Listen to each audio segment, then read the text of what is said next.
Game over, man. Game over. You're gonna need a bigger boat. So serious. I am Iron Man. This is a tasty burger. Welcome to the InSession Film Podcast. Welcome to episode 613 for December 1st, 2024, and I'm JD Duran. And I'm Brendan Cassidy. Thanks for joining us, everybody. Hail to the victors. Mr. Victorious Hail. over here. Hail to the conquered heroes. What a weekend it was for me and my household. I have to apologize here up front. I know this is a film podcast, and we do have lots and lots of film stuff to get to, but we do have to open with a little InSession Film Sports this week. We had two solid victories on both sides of the screen here. For those watching on YouTube, both of us. I mean, I'm not wearing the paraphernalia that JD is, but I'm at least representing mug-wise my Penn State Nittany Lions, although I do have to say, in order for us to have been going to the Big Ten Championship in the first place, JD, thank you. Thank you. You're welcome. Yeah. And look, if you want to skip ahead in the video or in the audio, I always put timestamps to these the segments in the description, so you can check out those timestamps and skip ahead as to when we actually get to the film talk. But we have to talk about this because this is my only outlet, and it was a glorious, glorious weekend for college football. And to Brennan's point, for context, I guess if you're still listening at this point, either you don't mind it or you also love sports. Or maybe you just enjoy the banter. Who knows? Or maybe you just enjoy the banter. But I guess just in case, Brendan's Penn State Nittany Lions are going to the Big Ten championship game next weekend for the first time, I think, since 2016, which is very exciting. That's right. Yeah, 8 for years. The Nittany Lions. But it certainly does come at the behest of my Michigan Wolverines, who did not have a great year. Let's be honest. They're struggling. You know, they went into the game against Ohio State this weekend 6-5, and in some ways you could argue they were lucky to even be 6-5. And yet they stroll into Columbus against one of the best teams in the country, top 3, and somehow win that game 13-10. It was unbelievable. And I have to set the scene, okay? So because my Wolverines have struggled throughout a lot of the year, I haven't watched intently as I normally do. I have seen every single game. Have I paid attention as the game is happening in a lot of cases? No, absolutely not, especially in the back half of the year. But I watch. I bleed maize and blue. I love them. So I do watch. However, going into Ohio State, it was a little bit of a different story because I did not anticipate the game to be close. I figured that Ohio State would win by several touchdowns. I just hoped that we could maybe keep them from scoring 50 points. But they were a 23-point favorite by Vegas standards. So it was supposed to be a blowout by Ohio State. So I somewhat joked with my wife during the week, maybe we'll take the kids out during the game. Maybe we'll go to a restaurant. Maybe we'll take them to some sort of fun activity. And my wife, of course, glared at me. You're not going to miss the game. But it was a joke. It was a running joke. That is proof you married the right woman. Yeah. I even joked earlier in the morning, I'll just take a nap with Andrew because he usually goes to his nap around 12:30 and the game kicks off at noon. So I'm like, look, I'll nap with him. By the time I get up, the game's pretty much over. Don't have to worry about it.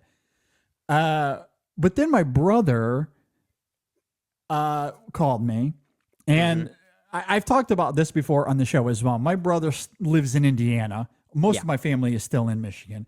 My brother, obviously, close. I mean, they're in east Indiana, so they're still close to Michigan. But because they're so far away, my brother and I, we talk on the phone throughout the whole game a lot of the time. Yeah, you guys are commentators, We're internal very commentators. close. Yep. And so I'm on the phone with his family throughout the entire game a lot of the time. Now this year, again, it's been different because he's been similar to me, where you're kind of not paying attention. You know, maybe you're off doing something with your kids. Yeah. Whatever. But he called me that morning and he's like, you know, I'm going to be around if you want to talk. I said, sure. Let's go ahead. We're playing with house Sounds money. almost therapeutic. Yeah, we'll talk through. And we both said, hey, look, let's just hope that we can at least keep it close until halftime. At a certain point, if it gets out of hand, we'll, you know, say our goodbyes and maybe we'll go do something else. Yeah. That was the plan initially. Hopefully we can get to halftime and then the game will be over and we can move on. So we get on the phone and we're talking, and slowly, methodically, the game stays close. And you get to the second quarter, and at a certain point, Michigan even takes the lead. Like they're up 7-3. And you're like, okay, this is fun. Let's see how long this can last. And you know, Michigan's by that point, the beer starts flowing, the bourbon starts pouring. It's like, I think there might be a call for a celebration here. Well, it wasn't quite that yet. Like even in the first half, there was still a level of some lingering doubt, right? Well, yeah, I mean, because Michigan is playing with house money. Like neither of us are expecting Michigan to win. It's again like, okay, maybe we will get to halftime. Maybe we can even make it to the third quarter. Yeah. Because we didn't expect to be watching the game past halftime. Right. And Michigan's up 10-3. There's like 2 minutes left in the second quarter. And Ohio State goes on this really quick drive to score a touchdown right before the half. And you're like, oh, okay, they've figured it out. That's what we're waiting for. They're going to be able to get to, this is where they're going to take over. And you get to halftime and it's 10-10. And you're like, man, I'll take that in this game against that team. I will take a 10-10 tie. And then you get to the second half and the defense still continues to hold, and the defense continues to hold. And while the offense isn't doing anything either, you're still in the game. And then you get to, I can't remember if it was the end of the third or the beginning of the fourth. It might have been the fourth quarter, actually. And Michigan all of a sudden mounts a drive. And you're like, whoa, okay.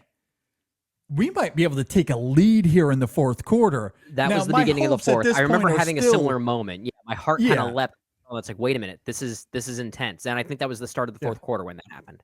Yeah, and again, like my anxiety is still zero because Michigan is playing with house money. Yeah, so I'm not nervous. I'm not terribly excited. If anything, I find it more funny than anything else. But I'm like, okay, Michigan might be knocking on the door here to take a lead. And they get down to the 2-yard line and you're like, oh my goodness. Well, and then they throw an interception and they're like, oh, of course. If anything, all it was proving was that, okay, you certainly had your doubts that Michigan was not even going to get anywhere close to where they were by this point in the game. But it certainly did at least prove up until that point that Ohio State is not the same Ohio State that they were, let's say, 2 or 3 years ago.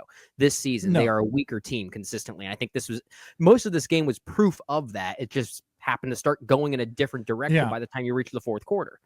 Well, I still think they're a good team, but you are right that there is something fundamentally off with that team. I agree. Now, some of it is injuries, and I'll get to that here in a minute. I kind of want to build up my experience with the game first before we can get into the minutia there.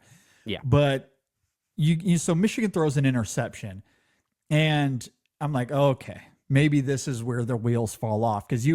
And that was the first time in the game. And again, this is like early fourth quarter that I was a little irritated because you had an opportunity to take a 17-10 lead. You have one of the best running backs in the country. You're dominating them up front. Just run the ball. You have 4 chances to go 2 yards. They're not going to stop you. You're going to score a touchdown there. But they end up throwing it instead, which was very strange for them given the circumstances because Michigan is playing with a walk-on quarterback. Okay? Fifth-year senior walk-on quarterback. Yeah, he's not great. Awesome kid. The man has overcome incredible obstacles, including leukemia. So the fact that he's even on the field, it's a miracle. But he's not the greatest college quarterback. So Right. like throwing it in that circumstance, curious choice, even if the play was there. At Yeah. any rate, okay, he throws an interception. Turns out to be a huge blessing in disguise, because what happens is Michigan's defense holds. Yeah. They get the ball back, and Michigan mounts a drive with some incredible runs by Khalil Mullings, where they're able to chew the clock. They get down to inside a minute, 50 seconds left, basically a glorified extra point, right? They kick a field goal to take a 13-10 lead. And I tell you what, with 50 seconds left in the game, on the game-winning field goal, that was the first time throughout the whole game that I was a little bit nervous. That's the one time I'm like, I don't know if I can see. I'm going to turn around, and my wife is like, I told her, you're going to have to tell me if it goes in. Like, that was the only time I was even just a little bit nervous. Where things started to get real. That's where it kind of got real, because Yeah. we were playing with house money. I never expected Michigan to even be in the game, let alone win it. Sure. And so they have an opportunity to take the lead. And the defense has been playing well. So now they have to go the full length of the field in 45 seconds. Okay, the odds are kind of in Michigan's favor at that point, given how they were playing. But there's always that seed of doubt, because there are elite receivers on the other side of the field, on Ohio State side. So anything could happen. Yeah.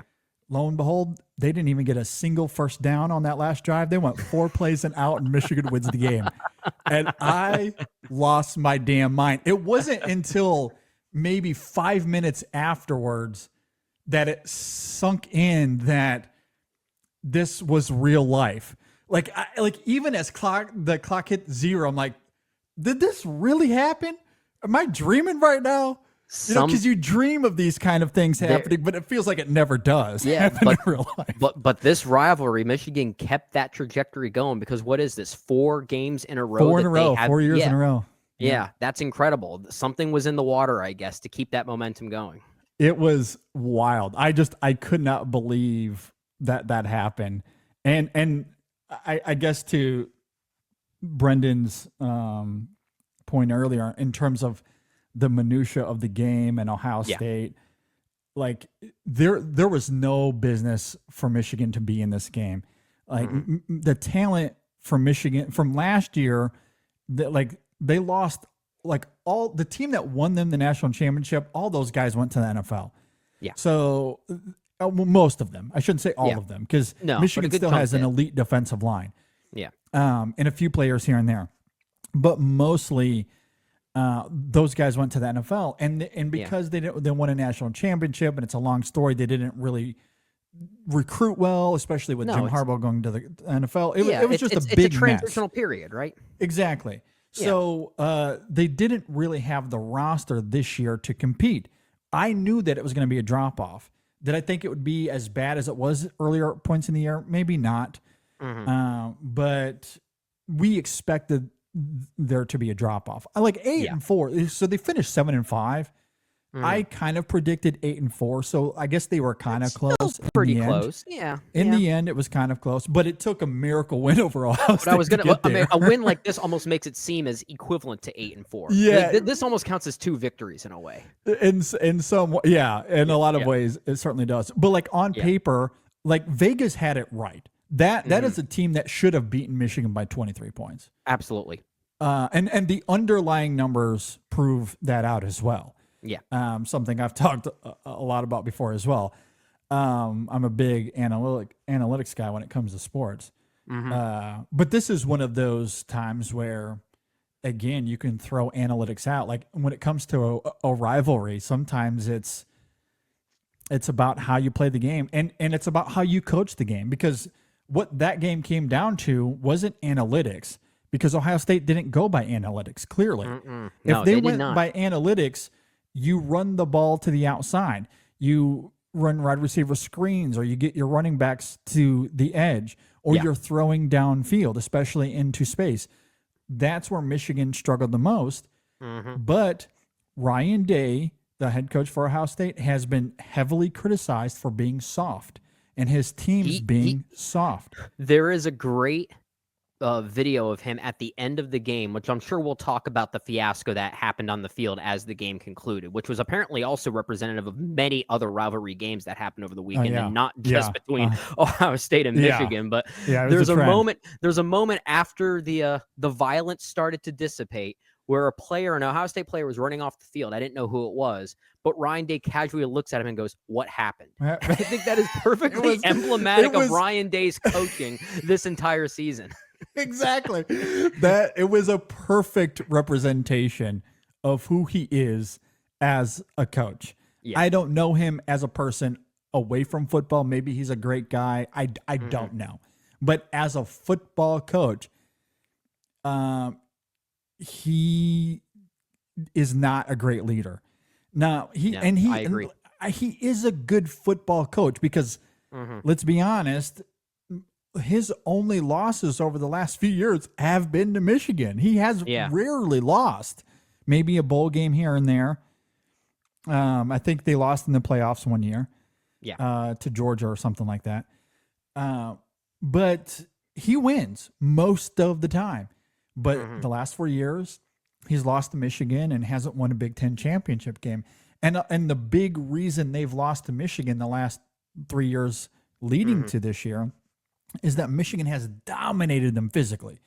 Michigan has been the more rugged, physical team, and he has been criticized for being soft and his teams being soft.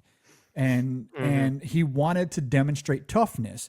So for Ryan Day this year, the reason they lost this game is because they threw out analytics, they threw out logic. For him, it was about style points. It was about how they wanted to win. And he wanted to win by being tough and running the ball. But you can't, they were never going to run the ball on our defensive line and our linebackers. They wouldn't, and they couldn't. That just seems like such a theme with Michigan, who's so great at the defensive side of things, regardless of what their record indicates, that it almost sees like a silly strategy for them to kind of do that. It was so silly. Yeah. It was objectively dumb. Like they have elite wide receivers, and they had a capable quarterback of throwing the ball to those wide receivers, and they refused to do so. And instead, they tried to run the ball and be physical and be tough when that was never going to work. And that kept Michigan in the game. Like they played into Michigan's strengths instead of attacking their weaknesses.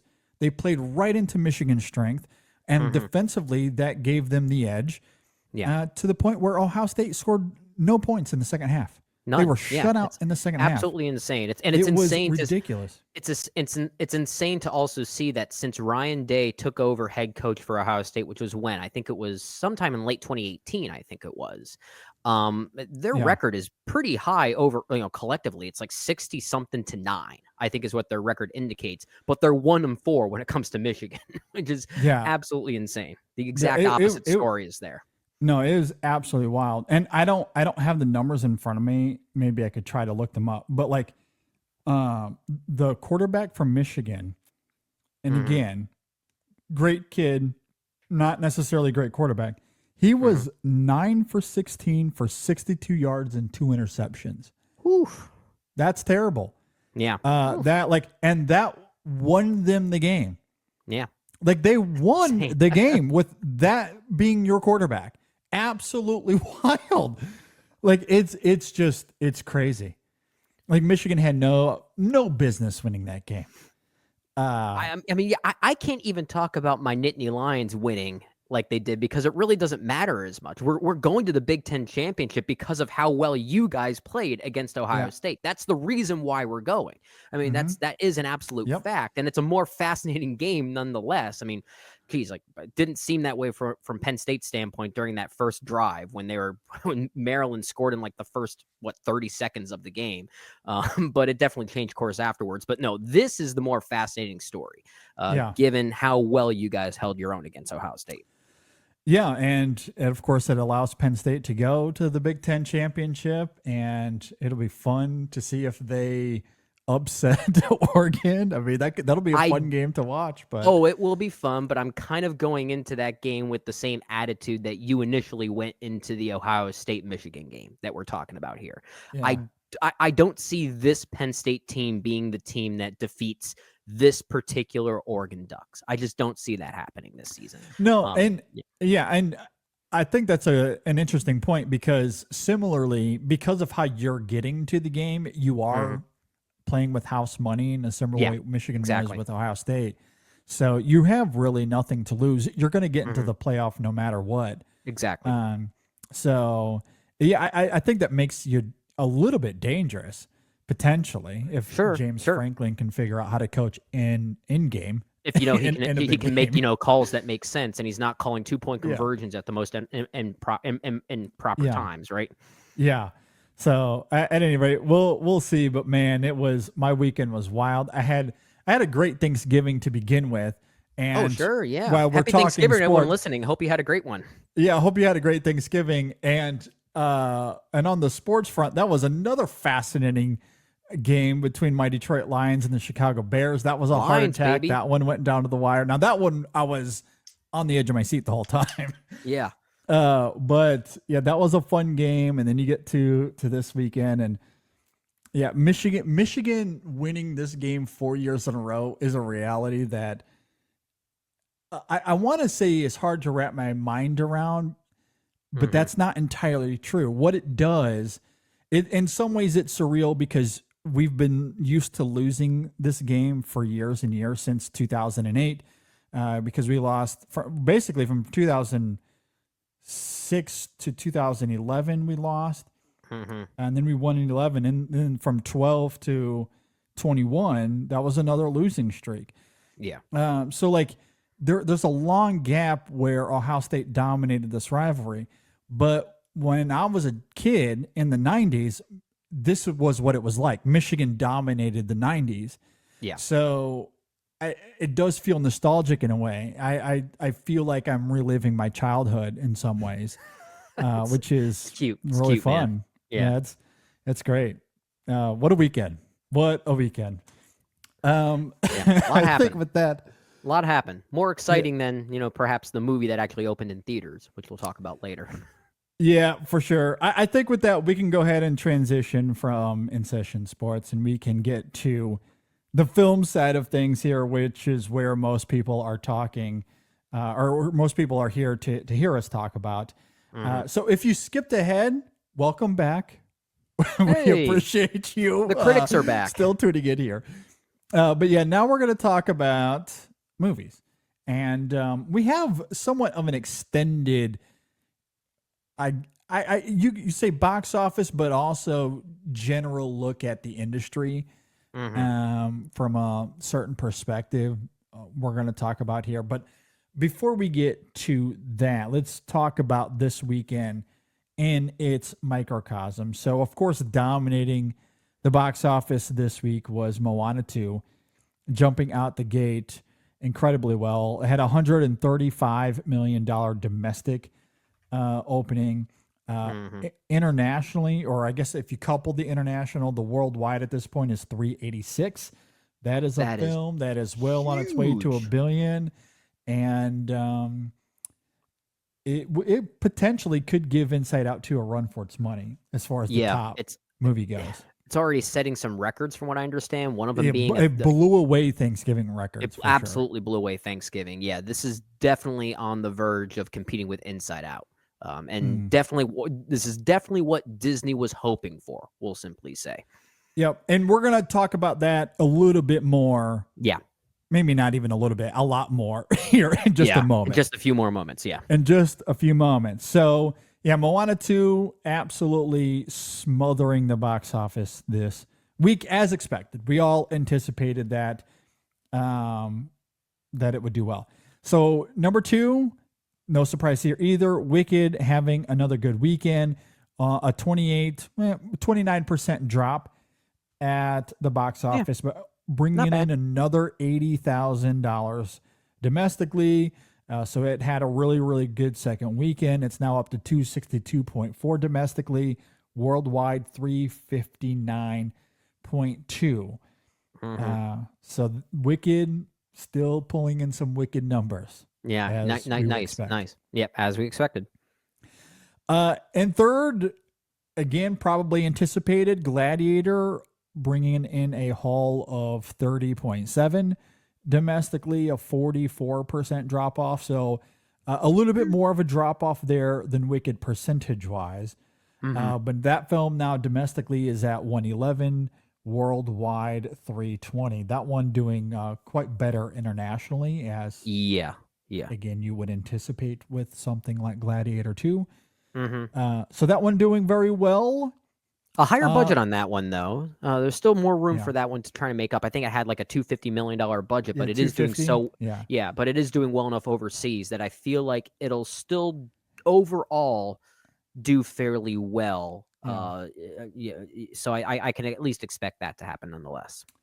Yeah, I think at the very, given the trajectory where it's going, it'll probably at the very least break even. Might end up being profitable in the end. We don't really know what its marketing budget is, but I would assume it was fairly large. Yeah. And with a lot of these films, I think the rule of thumb is doubling its budget, its production budget. So if it's sat around 200, it needs to make $400 million if we're going by that rule of thumb to make its money back. So it's not quite there, but I think it'll get there in the end. Yeah, I think it's on its way. On its way. And then the last two here, I'll just note real quick. Red One coming in fourth place with another 12.8 domestically. Worldwide, that one is still a disaster at 148. That one will not make its money back. And then in fifth place was the best Christmas pageant ever with another 3.2. That one worldwide, $32 million. I'm not sure what the budget was on that one, though. I'm sure it was pretty low, and I'm guessing most people went to the theater for that one because they just happened to go to the movies. Maybe the movie they wanted to see was sold out, and they saw there was something else playing that had the word Christmas in the title, so they thought, we're going to go see that. If anything, the movie's title is probably what's getting people to go and see it. Yeah, for sure. Yeah. That is your top 5 for the box office weekend. And we talked about this last week, that Moana 2, Wicked, Gladiator, they didn't really have too much to compete with. Right. On Thanksgiving, Moana 2 was the addition there. We somewhat talked about, okay, what could be the drop off? Is there going to be any sort of crossover between Moana audiences and Wicked? I think it's fair to say that Wicked and Moana didn't really do anything to hurt each other. I mean, No. Wicked only having a 29% drop, that's not terrible by any stretch of the imagination. No, that does suggest that maybe there was sort of this unofficial partnership between the two films, and maybe that there were similar audiences going to see both, or it could just be that Wicked which we being talked its about. own, which we did talk about, or it could just still be Wicked being its own thing and has its own fan base already, the theater fan base, because of that status it already carries, that perhaps it's still gathering that crowd. So it could be a mixture of both of those things. It could be. It certainly could. It could be a mixture of those things. Either way, the train was rolling for both of those films.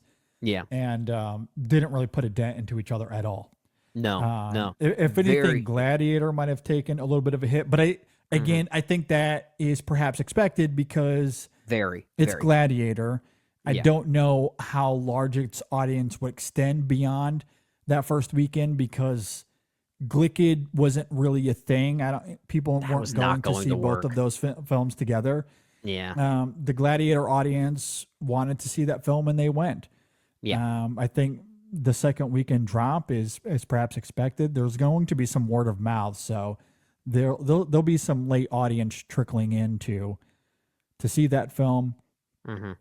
Simply because it's Gladiator 2, it's Ridley Scott, Denzel. All of that, I think, played out the way that we all thought it would. So box office seems pretty healthy.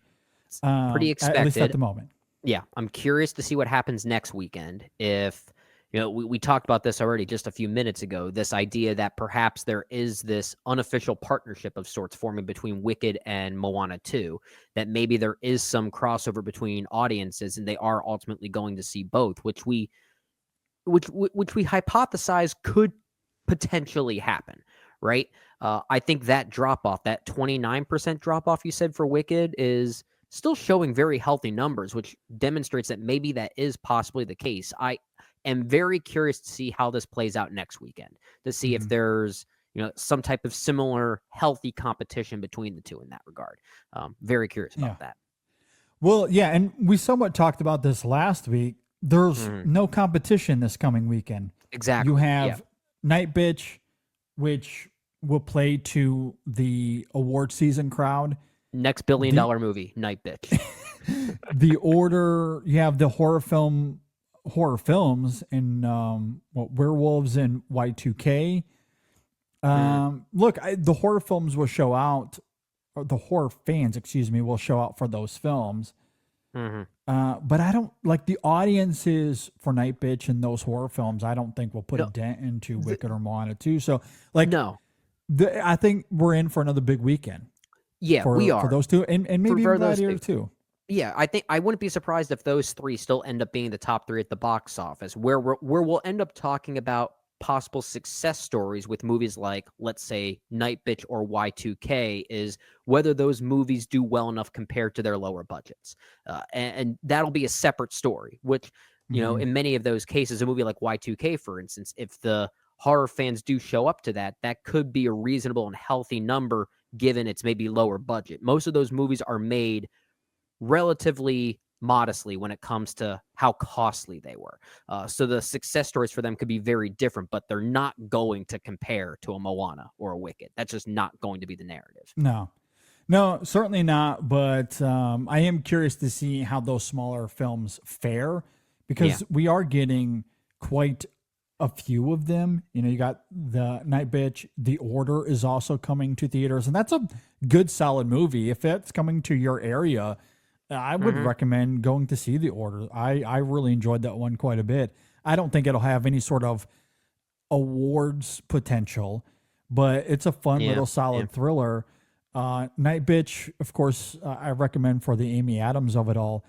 Y2K, I think, is going to play to the horror crowd very well. Is that an A24 film? I think it is. I think it might be, right? Yeah. I'd have to look that up, but I think it's got a great young cast. Yeah, no, it does. I mean, it looks intriguing. Yeah, I mean, because I saw did you see the popcorn bucket? A24 released the popcorn bucket for that. Of course they did. Yeah. I know the movie is getting pretty middling reviews, Y2K specifically. Yeah, I don't think that's gonna matter when it comes. That's to not gonna matter for the horror fans. I mean, the horror of it all will be the thing that sells it, I think. Yeah, no, I dig this cast quite a lot, and also I don't want to note as well, Fred Durst is having himself quite the year, because he showed up. He showed up in a film earlier in the year, and I had no idea that he was going to be in it. So, when you see, I saw the TV glow and he's there, you're like, that's Fred Durst. Oh my goodness. And then he's in this film. He's in Y2K as himself, which I just absolutely the love. Self-awareness of that.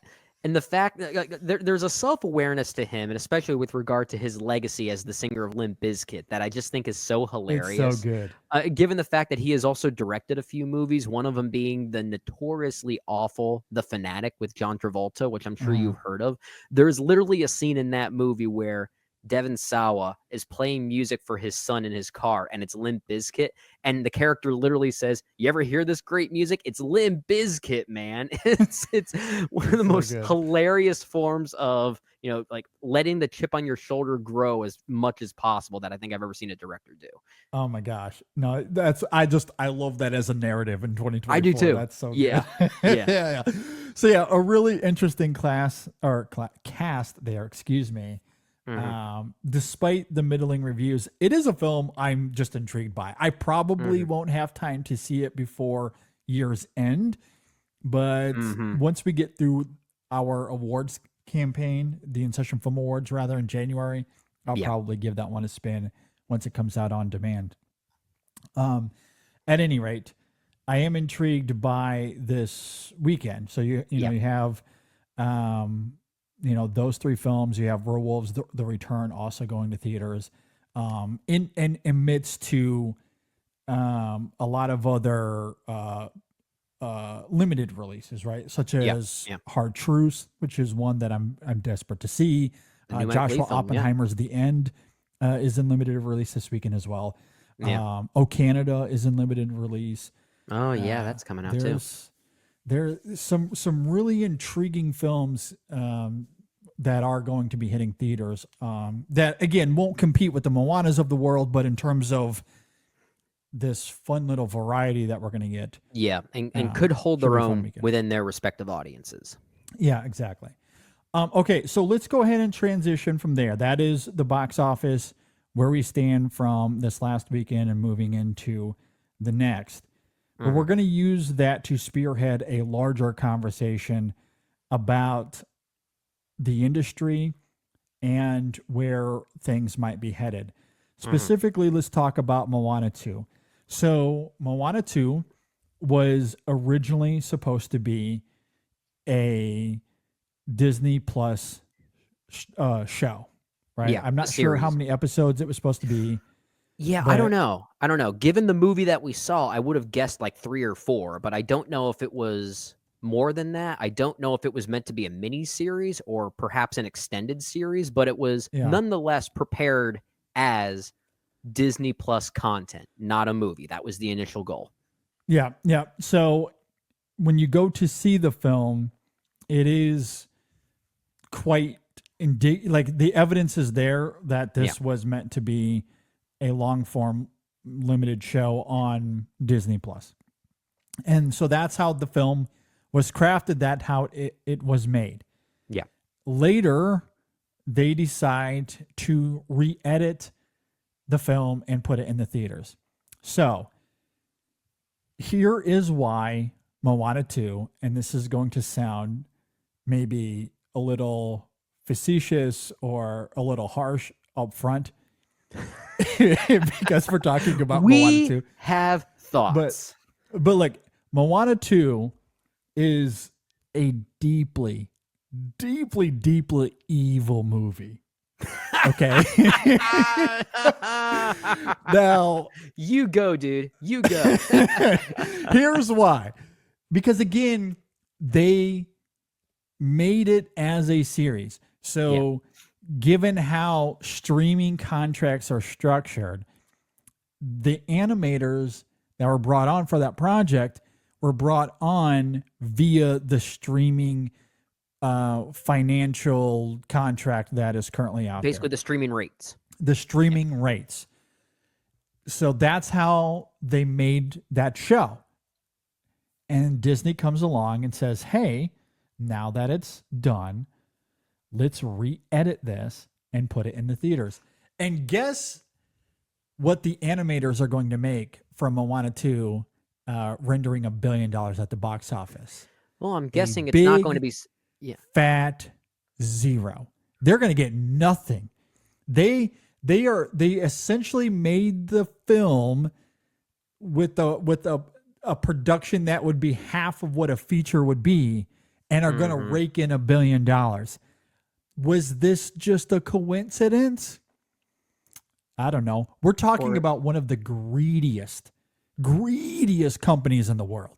It extends beyond that. And of course, there's a lot that we'll talk about here that could be more speculative than anything else, but I think the evidence is more or less there. I wouldn't be surprised if we hear more factual blurbs coming out about the mistreatment of these animators, especially given the fast tracking of MOANA 2. The evidence is all there. Not even what you're saying there, JD, but also the fact that the animation, at least how it started out, was all done at the Vancouver studio, not even fully in-house at Disney, which is where the streaming animation first took place. So it makes me wonder, were these specific animators the ones that were then forced to work more hours to fast track the editing process to turn this into a movie?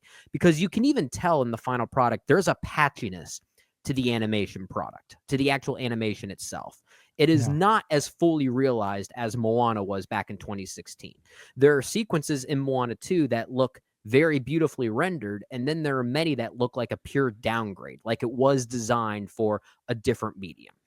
And it Yeah. really does make me wonder what the heck happened, especially with regard to these animators that were then forced to work in a very particular environment. And this is very common for many animated films nowadays, unfortunately so. And Mhm. this is why we wanted to talk about Moana 2 in this light. I guess we should also say, for a little bit of inside baseball, JD, we initially had Moana 2 as one of our reviews that we were going to record an episode on Yeah. this week. We decided to forego that, primarily Yeah. because the conversation we're having here, I think, is more important. Yeah. And it also, I think, bleeds into the final product, which we'll talk about. We can give our thoughts on the movie as we keep this conversation I was just going going. to say, this Yeah. is as good of an opportunity as any.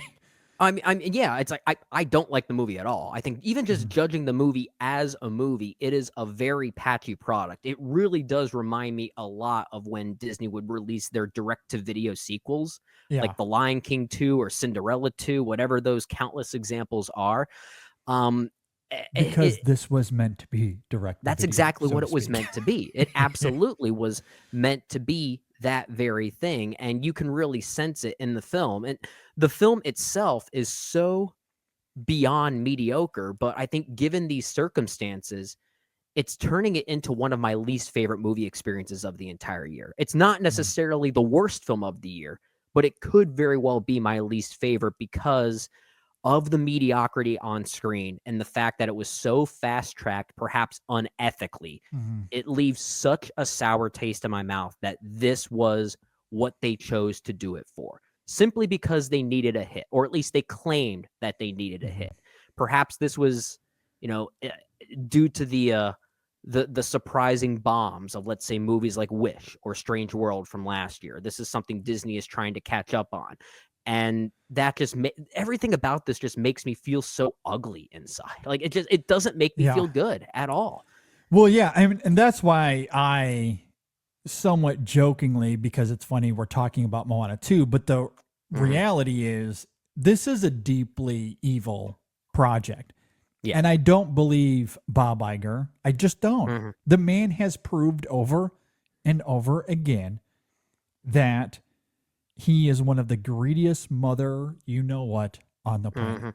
Now, look, Bob, if you're listening and you want to sponsor the show, I will gladly take your money because we need it. If you want to give us Disney money, I'll take it.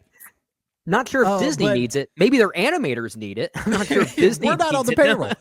Yeah, but like, I don't know who is on the payroll. I think only the executives at Disney are on the payroll because, no one is getting paid doing these projects. I mean, to commission this as a series on Disney Plus, meaning that you're hiring this company from Vancouver to do this, and you're hiring them at those streaming rates, which is not going to be as much as the feature rates, and then undermine that entirely to put it into theaters, market this as Moana 2, and make $1 billion is unethical to a degree that is hard to fathom. It is almost impossible to articulate how deeply, deeply evil that is. And of course, they're not going to get paid.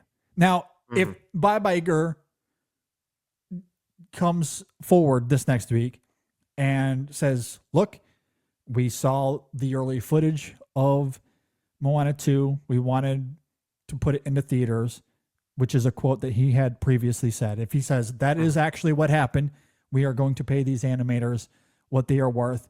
Here's your money. If he does that, I will completely retract my statement here. I will apologize publicly in all forms. But I do not anticipate that to happen because Disney, as a corporation, and this is so saddening because you and I, we grew up with Disney. We've loved so many Disney films, live action, animated, or otherwise. We've talked about them a lot here on the show. I think they've made some incredible works of art in their history. Absolutely. recently and in the past. But man, live, their business ethics are on the floor. The bar cannot go any lower. You go any lower, you are at the Earth's core. It is abysmal. It's abysmal. Yeah. And to recut this, put it into theaters after commissioning this in a very different way is absurd. And what makes it even more disheartening to me is that audiences seem to crave this simplicity, because the audience scores for Moana 2 are really high, like nearly 90%, which is crazy. And look, I have only one sample size. Yeah. I've only seen the film the one time. I took my son to see it. However, not only did my son Sam love this film, he told me all about how he loved it. He said he might have liked it even better than the first one. Okay. And it was the first time I have ever been disappointed in my kid. No, I'm just kidding. I'm just kidding. That should be the pull quote that we put on the poster for Moana 2. Exactly. No, but Sam loved it. And as I'm walking out of the theater, I can hear other kids around me. Like there was a family right in front of Sam and I. As soon as it's over, the kids turn around and they're glowing and telling their parents how much they love it. As we're walking out, there's a family in front of us, and I hear one of the younger boys of this family. Actually, he wasn't even, I would say he was probably middle school. Okay. That would be my guess. He said Moana 2 was the second best movie of the year, is what he said. Now, I'm not saying that to call out a middle schooler or anything like that. What I'm saying is, no, like what I heard with my particular crowd, again, it's a sample size of one. Yeah. But with Sam and everyone else around me that I heard, it gives credence to that 90% in terms of the audience score. Like audiences are walking out more than satisfied. Critically, though, I'm completely with Brendan. I think this film is atrocious.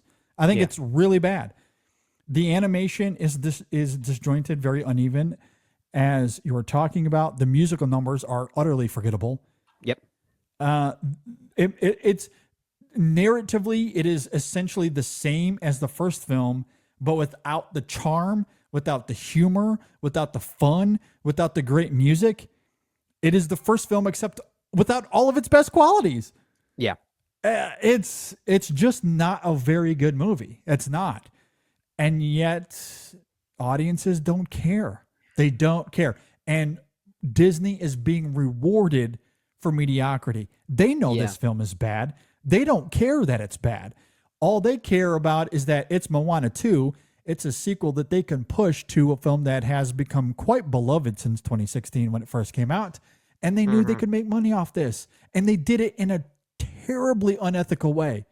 And they're going to get absolutely no repercussions for it. Which is why, as you talked about, if Bob Iger does come out and say, maybe in a week's time or whatever, that they are going to pay these animators the proper cinematic rates for their work, I'm still not sure if I'll forgive him and Disney for this effort to fast track this as a movie instead of a series, because I still wonder, given that fast tracking process, how many workers were so overworked and beyond terrible conditions, regardless of that monetary outcome that they receive. I think it's certainly better than what it could potentially be. I don't disagree with that, but I still think it sets a bad precedent for what studios, especially animation studios, can get away with going forward. And that's the thing that really scares me the most.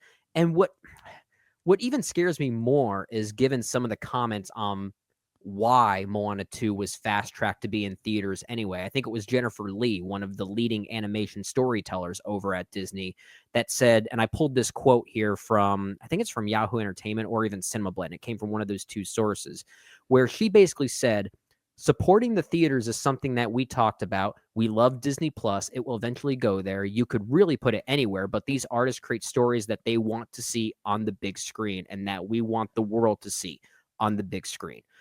Okay, where was that energy for Luca and Turning Red? Yeah. And some of these other movies? We've had this conversation before. Yeah. So I don't necessarily disagree with the sentiment in a vacuum, but I think there's a huge hypocritical side to that story that is something we also need to acknowledge. And it just, everything here compiles into such a weirdly distasteful situation with regard to the making of Moana 2. Yeah, absolutely. And it's wild to see the turnaround. And I don't know what to make of audience reception to this in relation to the process. This is a film, Moana 2 did not have its first teaser until 6 months ago. There was no marketing for this film. It was announced in February of 2024 as a movie. That was earlier this year. Yeah. And we didn't get any footage until 6 months ago. Until what, the beginning of the summer, maybe? Yes, something like that. And I think even around that time, its lead star was still recording lines of dialogue for the actual movie somewhere around June, if I'm not mistaken. Yeah. Because they had to re-edit and redo a bunch of stuff. Yeah. And look, the final product, I think, is very indicative of that. As we noted, it's just not a very good movie. It is utterly forgettable. Even if its messaging in the end, I think, is affable enough, but arriving there, I think it is quite the chore. If I wasn't with my kid, I probably, I wouldn't, I don't know if I would have stayed. Like, I think it is walk out bad.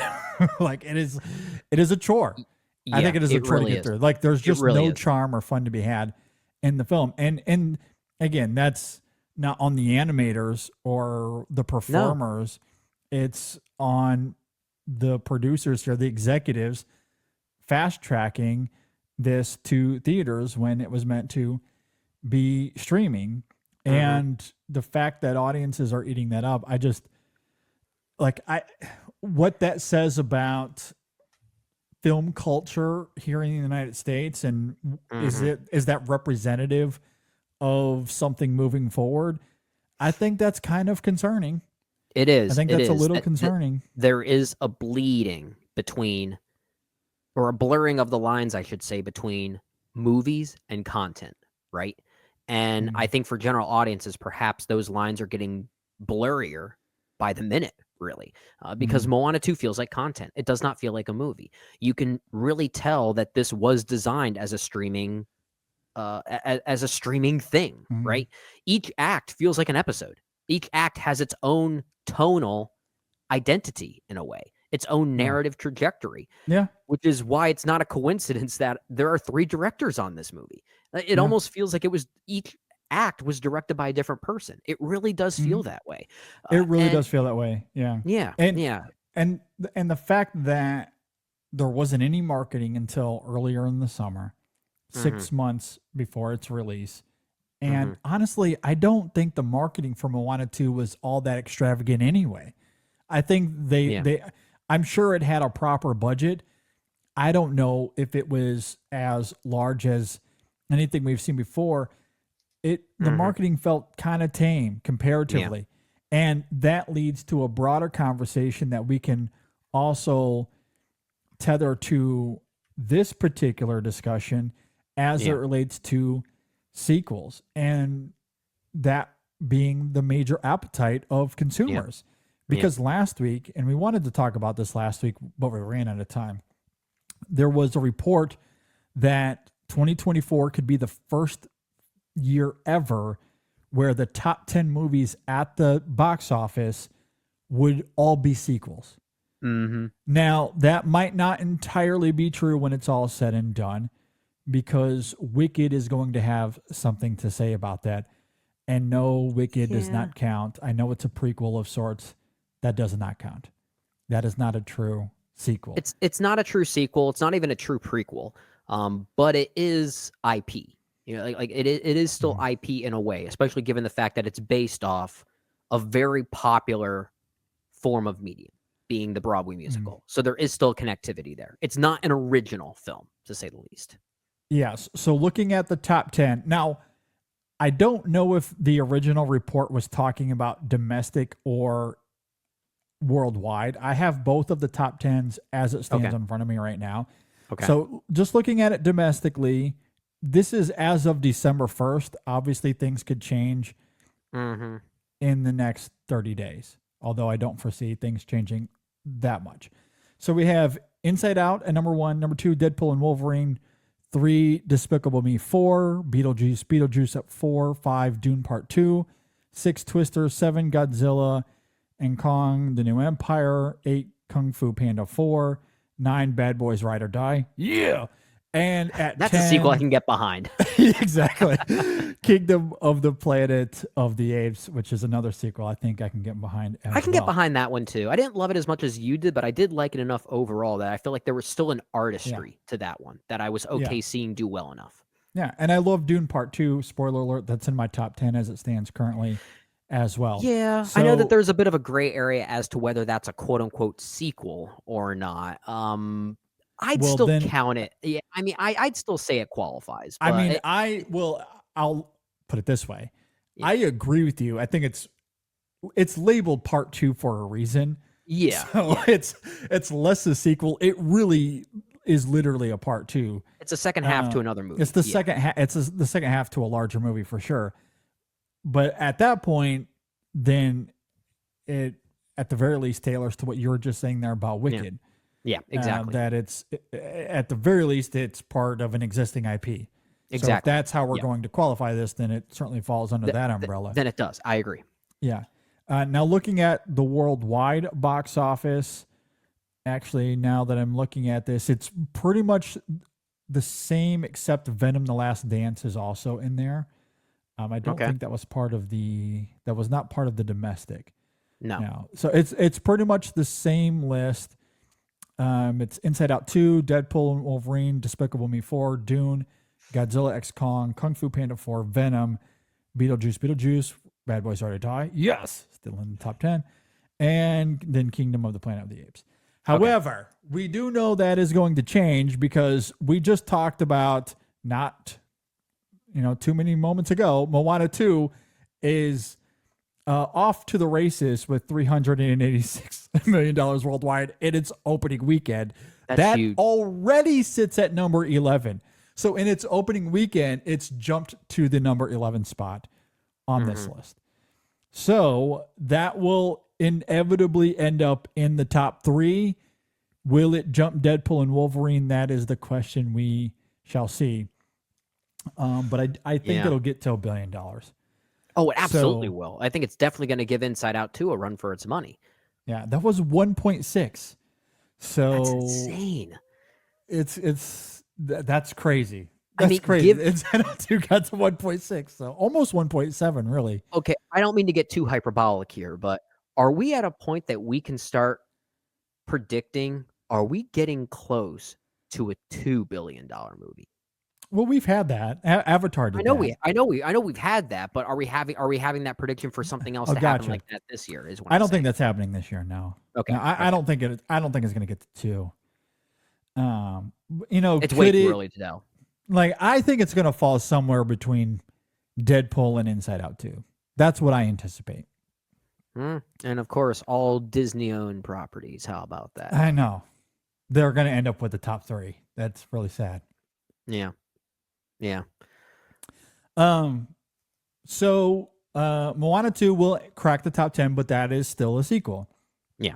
And Still a then there's sequel. Wicked, however you want to label that. I think Wicked is well on its way to Mm-hmm. not just being in the top 10, probably into the top 5 when it's all said and done.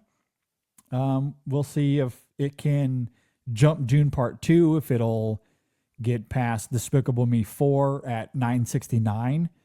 Mm-hmm.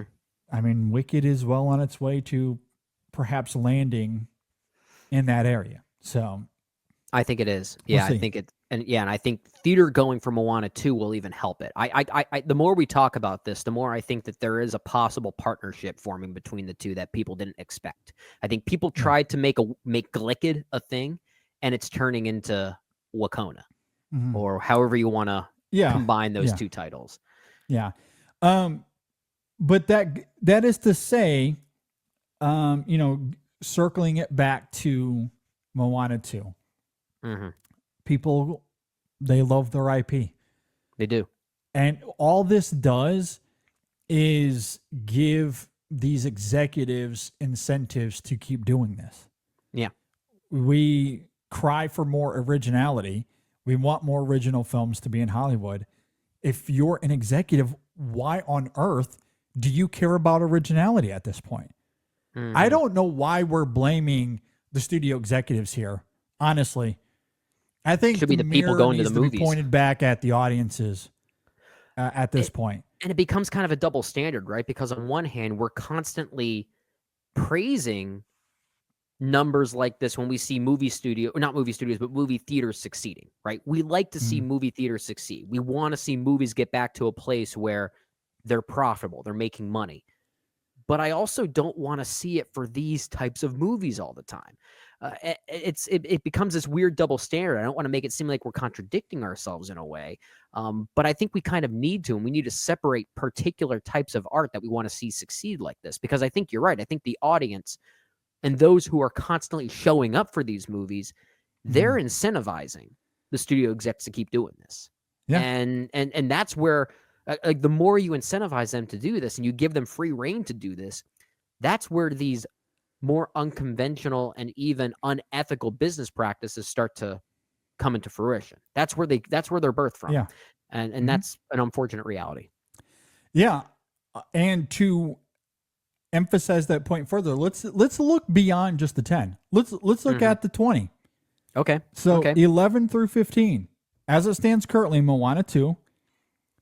So regardless of sequel, Moana's going to jump into the top 10. So you can flip, just assume that Kingdom of the Planet of the Apes is going to drop down to 11. And is this domestic you're looking at now? No, this is worldwide. This is worldwide? Okay. Worldwide still. So Moana 2 at 11. Twisters at 12. Wicked at 13. Again, how do you want to label that? I don't know. It's not original, but it's not a sequel or a prequel. I don't know. It falls into a weird category there. Yeah. 14 is Alien Romulus. You have to get to 15. It Ends With Us. Now, that is based off of a book, but an adaptation is not the same thing as a sequel. But even so, the success of that movie was weirdly still somehow tied to IP. Yes. The Blake you could tie Lively. it to Deadpool and Wolverine. Yeah. So yeah, that's the closest thing we had to a true Barbenheimer this year was that. I guess so. Actually, that's a good point. Why didn't that happen? But still, I'll count it. That is the first movie that is a non-prequel or sequel out of that list, unless you want to count Wicked. But you have to get to 15. And then you get to 16, The Wild Robot. Oh, thank God, finally. Finally, something different. And then the last three, Gladiator 2, A Quiet Place Day 1, which I think is underrated, and the Garfield movie. So again, aside from The Wild Robot, all previous IP in terms of, film. Now, I know The Wild Robot is an adaptation, but we've never seen that in film form before. Right. So I don't count adaptations as the same. I think that maybe that's why Wicked to me still kind of falls into the same category as The Wild Robot, and It Ends With Us, because it's an adaptation. It is an adaptation. It's maybe a more recognized adaptation, I guess we could say. It's more recognized. It's more recognized. The Broadway musical is certainly something that more people are aware of and more people hold close to their chest, whereas maybe that wouldn't quite be said about The Wild Robot. No. So it almost has this like perceived originality to it. I mean, I feel like you can almost say the same thing about Barbie last year, based on a product of sorts, but in a way, it almost felt like an original movie, just given the way it played with that. Then let's just remove all of the gray area. The top 20 there. Sorry, I missed 20 was Joker Fully You Do. Oh, okay. Still another sequel. Out of the top 20, nothing that is wholly completely original. Nothing. Yeah. Not a single movie. Not a single one. The Wild Robot probably comes the closest, because the book that is being adapted there, I don't think is that far wide in terms of audience reception. Yeah, it's not like Harry Potter or something. It's not like Harry that. Potter. Yeah. Now, I don't know much about It Ends With Us, but the one thing that I constantly heard about when that film came out is the book is extremely popular. So even though I'm completely ignorant to it, no, I believe it. I think there's a fair argument that more people were aware of that book than the Wild Robot. I think that's fair. If that I makes agree. sense. Yeah. So like the Wild Robot probably comes the closest.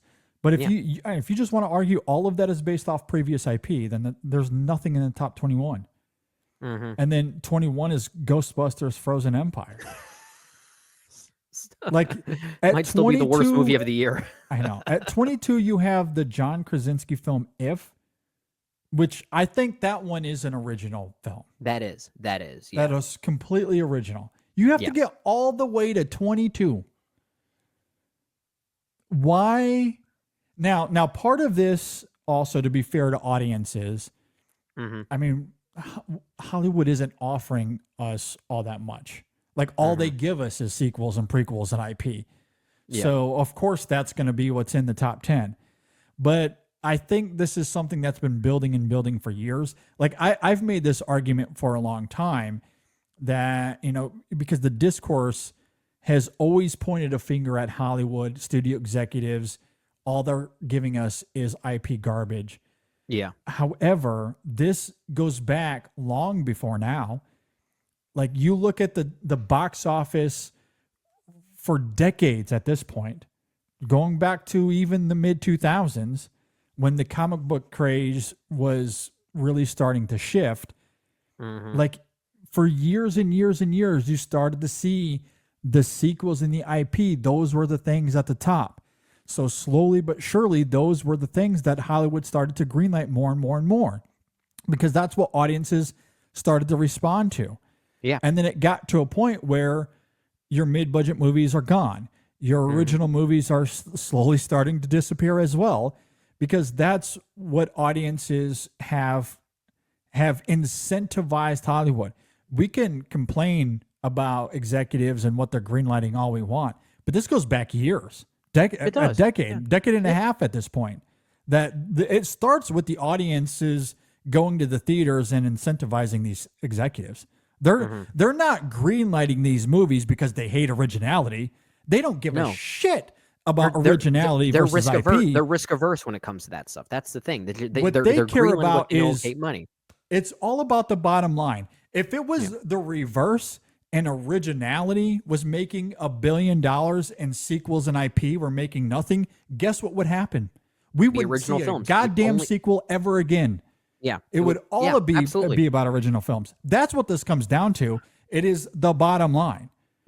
Remember how they're greenlighting these movies for a decade and a half now because that's what audiences go see. Remember how we were starting to have different conversations last year after the success of Barbie and Oppenheimer, and we were kind of going back and forth asking a very fair question: is this going to be a new trend that means something good for movies and the way movies are made monetarily, or is the success of Barbie and Oppenheimer an exception to the rule, an anomaly, if you will? We were asking that question, right? By the end of last year, there were many people out there who were speculating that the success of Barbenheimer specifically meant good things for Hollywood to change course a little bit. We'd see more original films with big budgets that make big money, right? Yeah. And we didn't necessarily disagree with that, but you and I also posed the question if this was just going to be an exception to the rule. And I think given the way that this year is planned out, it definitely seemed like an exception to the rule. It really did. And that is sad. It's just sad. Yeah. No, I mean, because even you go back to looking at the top 15 of last year, there's a couple of, you look at the entirety worldwide box office, which is what I'm looking at now.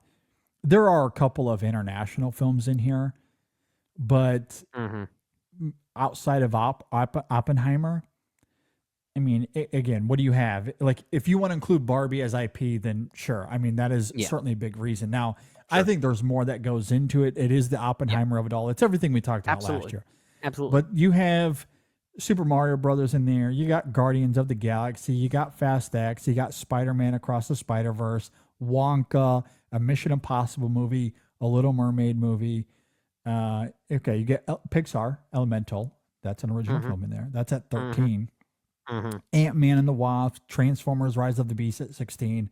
John Wick Chapter 4 at 17. Aquaman at 18. Meg 2 at 19. Indiana Jones at 20. I mean, it just goes on and on and on. Like, it's just all sequels and IP. You're not That's wrong. all that it is. And the thing that I think separates both of those years for me is not, let's say, the inclusion of a movie like Oppenheimer, for instance. But even when you look at some of those financially successful sequels from last year, a good chunk of them last year were still made with a particular craft that we didn't really see much at all this year for many of these sequels. This is 2024, I think, is the first year where these box office hits, regardless if they're sequels, IP, prequels, or whatever, most of them to me really felt like content more than any other year that I think we've seen. And I think it's the feeling that of how they were made, how they were presented. I think that's really the big separator here for me. And maybe it's just the current state of MOANA 2 souring my taste a little bit that's making me feel that way. But like, I think of a movie like, let's say, Mission Impossible: Dead Reckoning, which you mentioned for the 2023 numbers there. It's a movie I didn't love, but at least it felt like a movie, right? Like, it felt like it was made for the big screen. I can't say that for as many of them for this year. I don't think I can.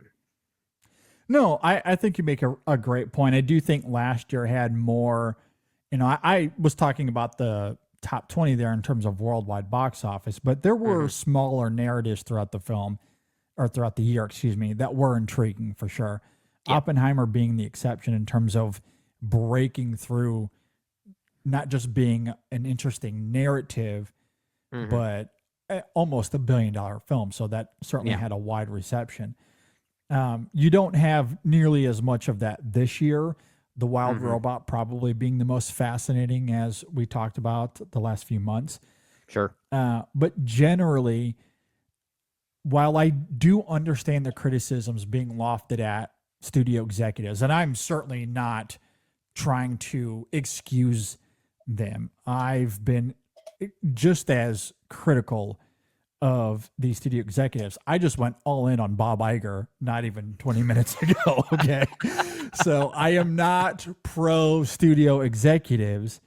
However, I do think that at some point, the movie going audiences at large, obviously us as critics and cinephiles, we try to not just promote this, we actively live this all the time ourselves. But the wider audiences have to look in the mirror, and they have to go support more Oppenheimers. I don't know if one Christopher Nolan movie is going to make a difference. Now, if Nosferatu somehow walks out with $500 million, maybe we're talking. I don't foresee that happening, but that would be incredible.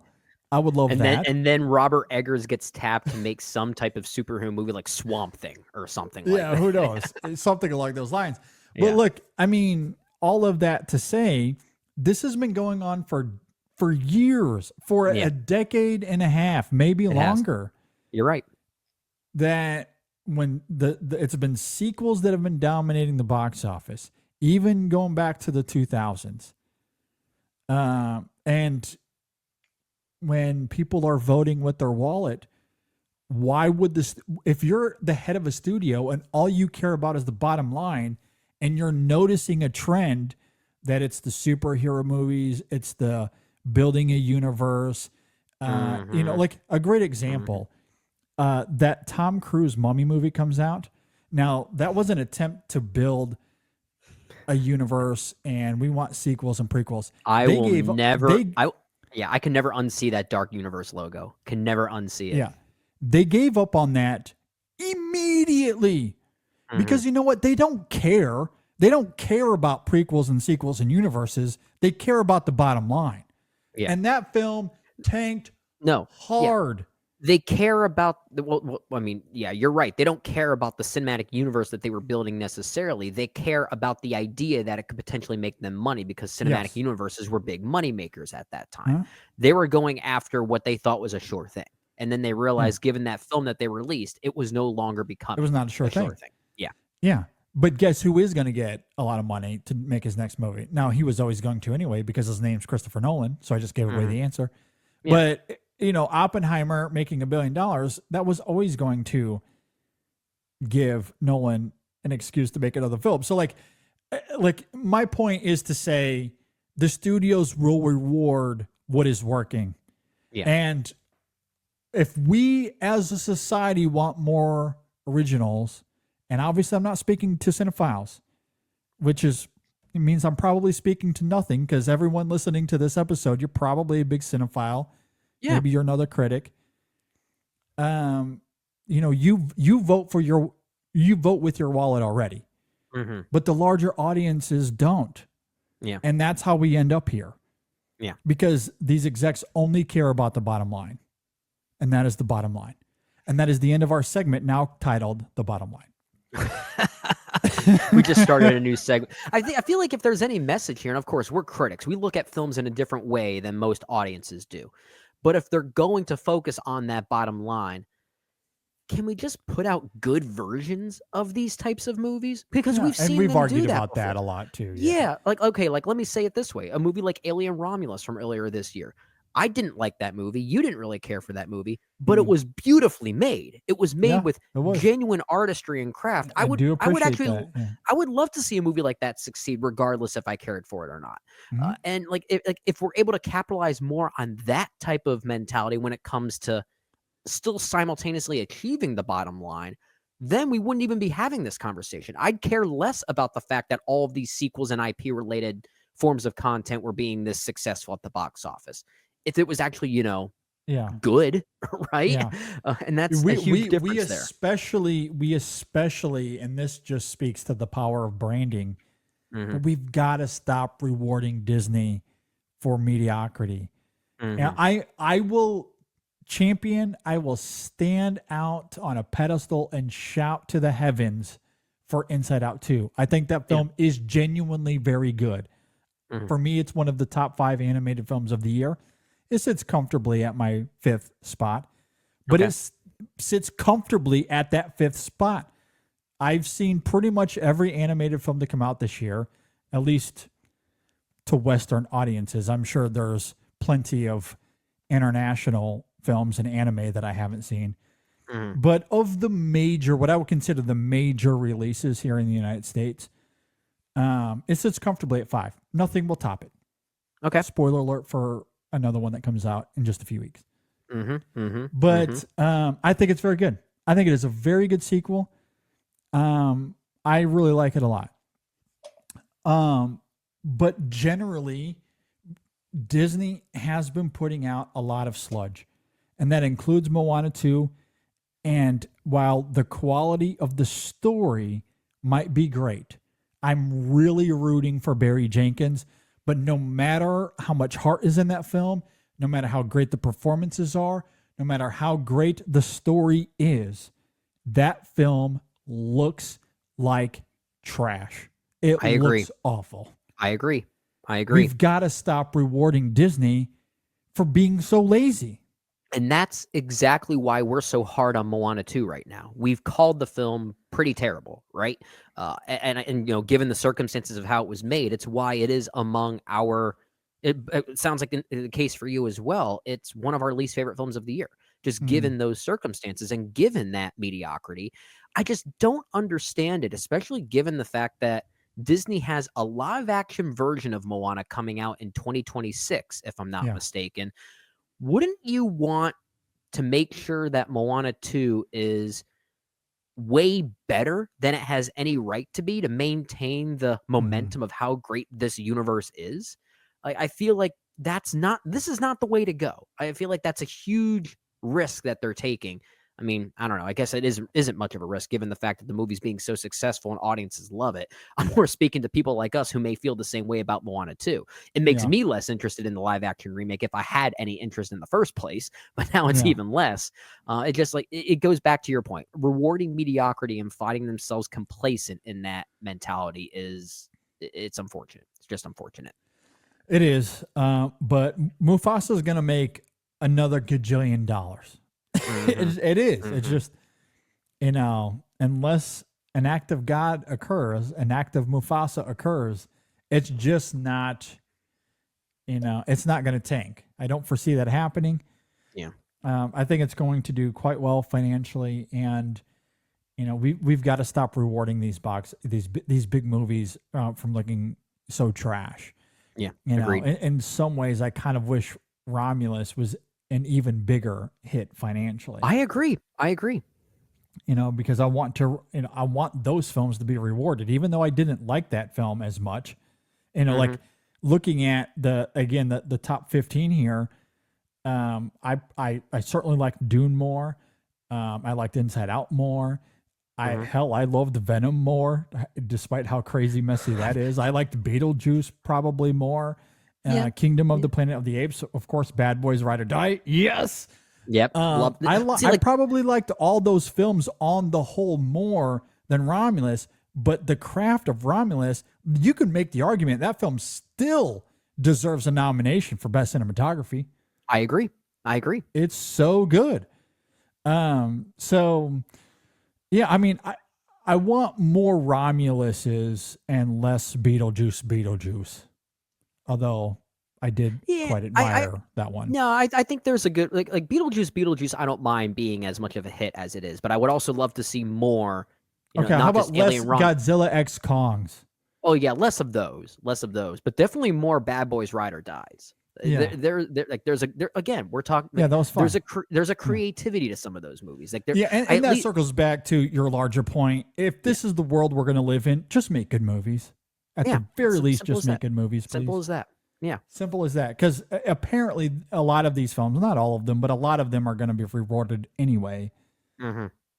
But again, from a studio executive perspective, they clearly don't care about quality. And they're going to try to make it as cheap as possible to get the biggest bang for their buck. Yep. And that includes crossing ethical boundaries, apparently. Yep. I still don't understand the gray filter thing. There's got to be some sort of financial incentive to remove color out of your movie. I don't get it. I don't get that either. It's not even just a Disney issue. It's bleeding into many studios outside of even just Disney. Wicked. We talked about that a lot. That was Universal, I think. Yep, Universal. Sony's major films look terrible. Yeah, it's not just a Disney thing. It's a larger industry thing. That's why I want to know, because they're all making similar grayish movies. Why? I need to know. I need someone from Hollywood to tell me this. Is it because maybe one or two films that looked like that were very successful that they're just trying to capitalize on that, thinking that that's what people want? I don't know.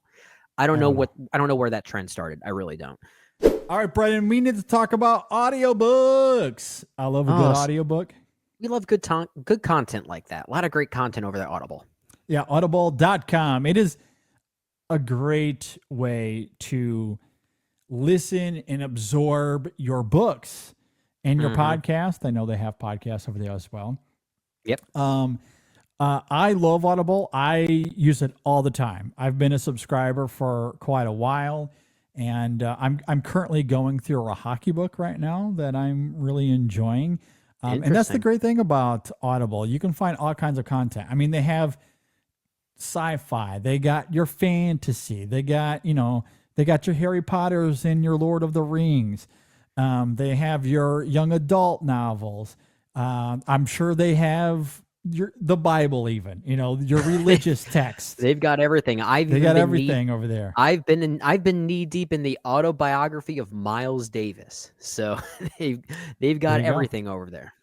Yeah, they do. Business. I've listened to business books. I've listened to sports books, as I noted. So they got it all, and it's fantastic. So go to audibletrial.com/InSessionFilm. Again, that's audibletrial.com/InSessionFilm. You'll get a free audiobook and a 30-day free trial. Again, that's a free audiobook, a 30-day free trial. It's fantastic. audibletrial.com/InSessionFilm. Go check them out. I promise you're going to love the service. It's really, really great. audibletrial.com/InSessionFilm. And we thank Audible for their support. All right, Brennan, let's talk about coffee. Oh my goodness, it's my favorite. And I one of the love best coffee. one of the best tasting things over the holidays, right? Oh, you need it over the holidays. We just Mm-hmm. had Thanksgiving. I consumed a whole bunch of coffee. Mm-hmm. And you're definitely going to need it for the Christmas season as well. Absolutely. The Black Friday deal is over as Mm-hmm. this episode is alive. But there's still all kinds of deals throughout the month you're going to want to check out on.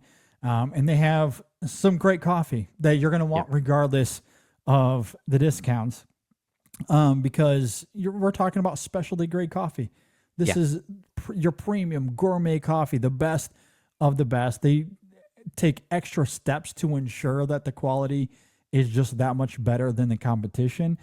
And it tastes that way in the cup. When you're drinking it, you can really taste the fresh, it's authentic, it's organic. it's fresh.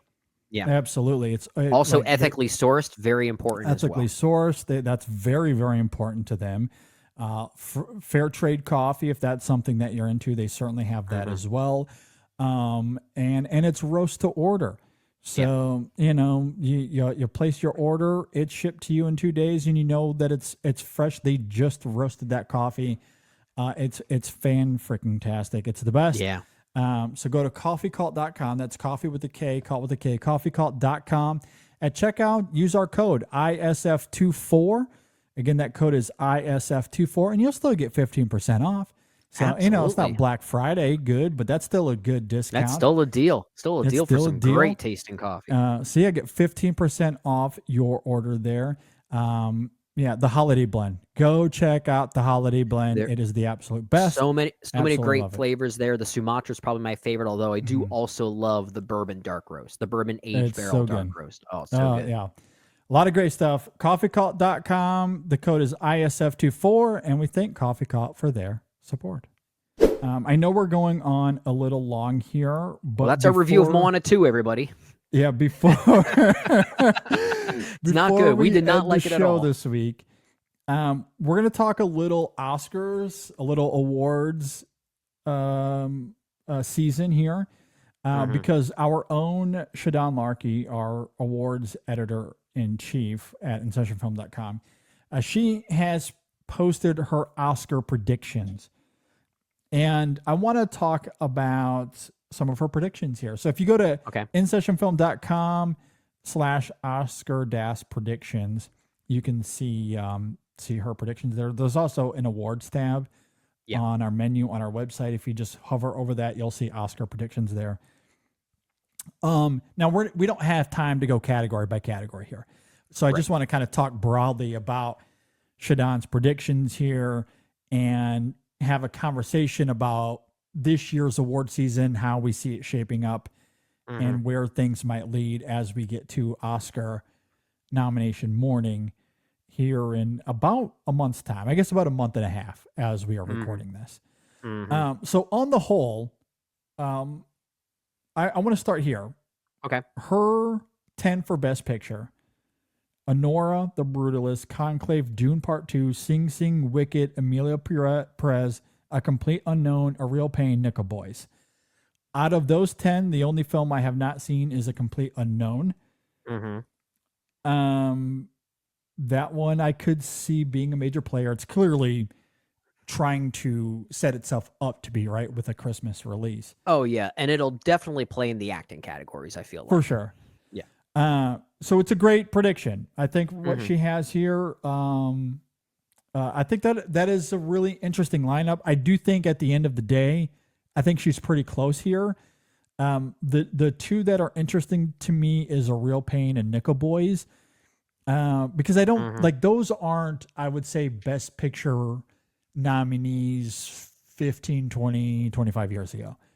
Absolutely not. But in a 2024, man, those are really fascinating films that are being heavily talked about and probably could make it to Best Picture. And I'm very excited to see those two films here.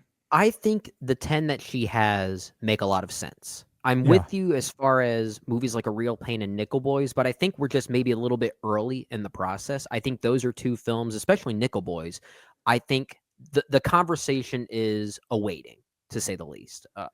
And maybe there's certainly like a premature guess that's going on here, but I think it potentially could be the right one. I could see a movie like Nickel Boys slowly gathering some steam and gathering some conversation. We're seeing it a lot within our film critic circle. I think it just needs to start expanding.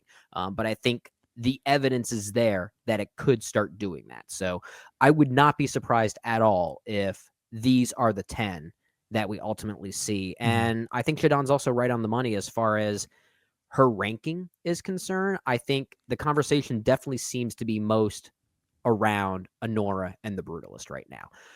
Yeah, it's those two. Those are the two I see at the top more than anything else. Yeah. I would say if I just given the I guess the word of mouth I'm hearing and the popularity of it all, pun intended, I guess, I could see the ranking of Wicked going up in the next few weeks and months. I know she has that around the sixth place mark, but I can see that being a rather popular one. Again, pun intended.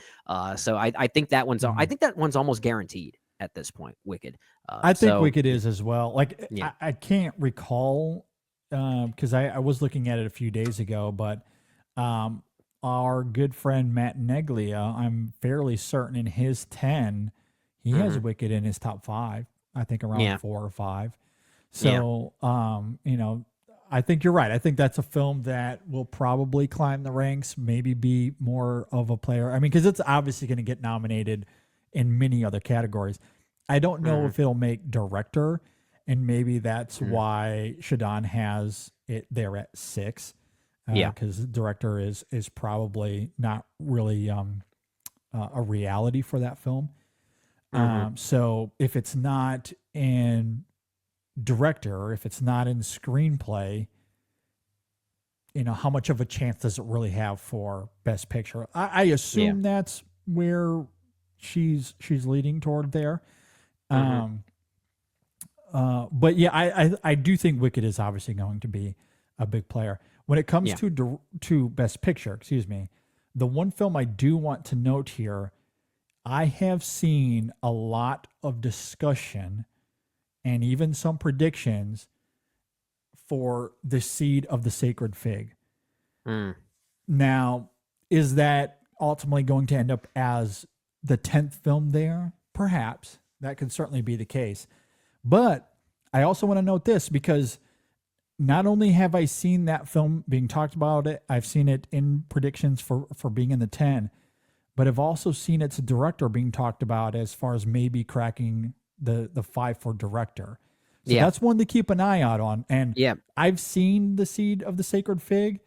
It is very good. I absolutely want to prioritize it as a review here in the next month and a half, because we're going to do our InSession Film Awards mid-January. So plug there. Be on the lookout for that. We're about a month and a half away from getting close. awards. We're getting close. And Shadan is definitely thinking the same thing you're thinking regarding the Seed of a Sacred Fig, especially in the director category, because she has its director, Mohamed Rasoulof, as among her top 5.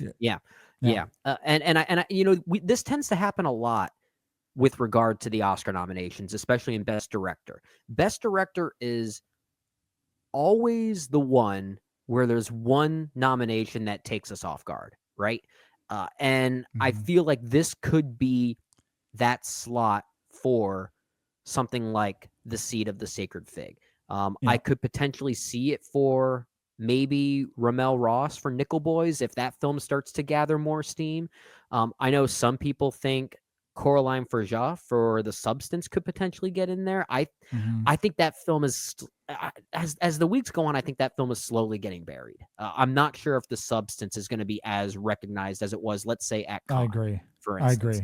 I agree. But I could see a movie like The Seed of a Sacred Fig, Nickel Boys, being among maybe that surprise nomination in Best Director, because it always happens.